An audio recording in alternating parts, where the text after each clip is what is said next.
normaal dat je niet voor niks beslist in de leven. En dan weet ik dat er iets speciaals is die jou aangaat. En als ik weet hoe jouw leven eerst was, dat je in een put zat.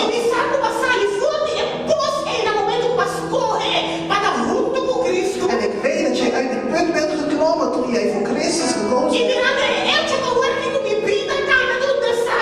En gezien het feit dat mijn eigen leven ook een puinhoop is.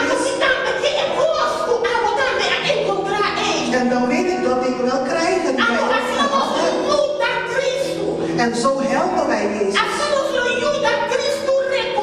En zo werken wij mee met Christus. Want hij zegt dat de oogst is groot, maar dat het niet is. De oogst is groot. God wil dat wij het opbrengen. God heeft ons hulp nodig. We leven in een tijd dat de wereld dood is. Wij die met Christus zijn. Wij moeten laten zien dat we echt met hem zijn. We moeten laten zien dat we echt bij hem staan.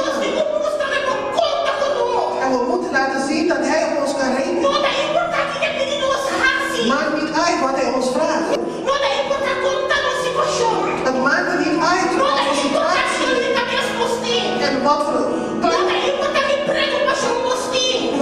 opzorg wij hebben. Het maakt uit dat wij een taak hebben. Dat God ons roept.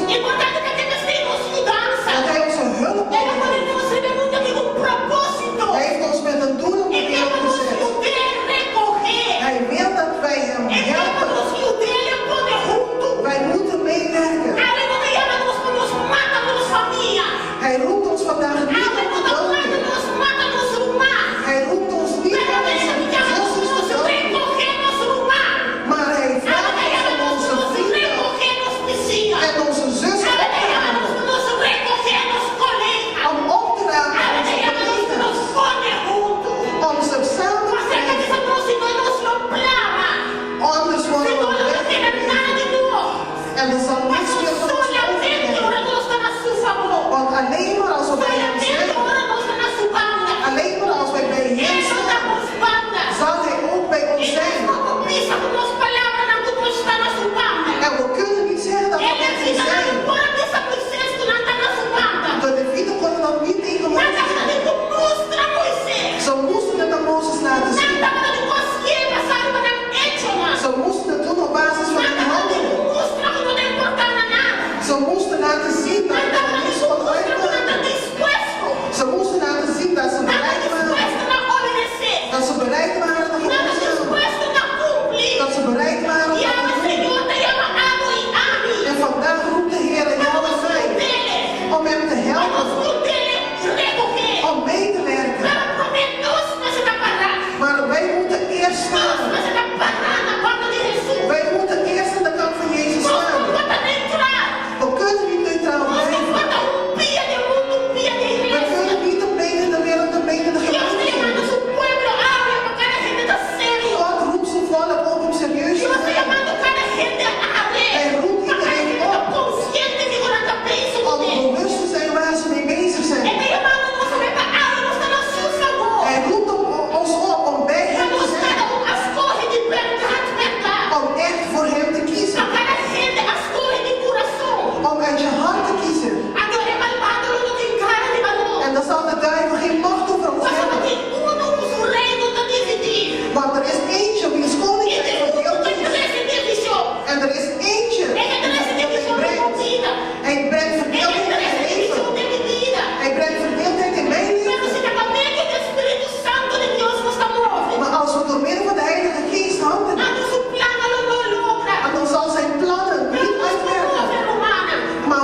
goed voor jou, Agora você acolhe a boca com o outro. dan weet jij dat hij ook goed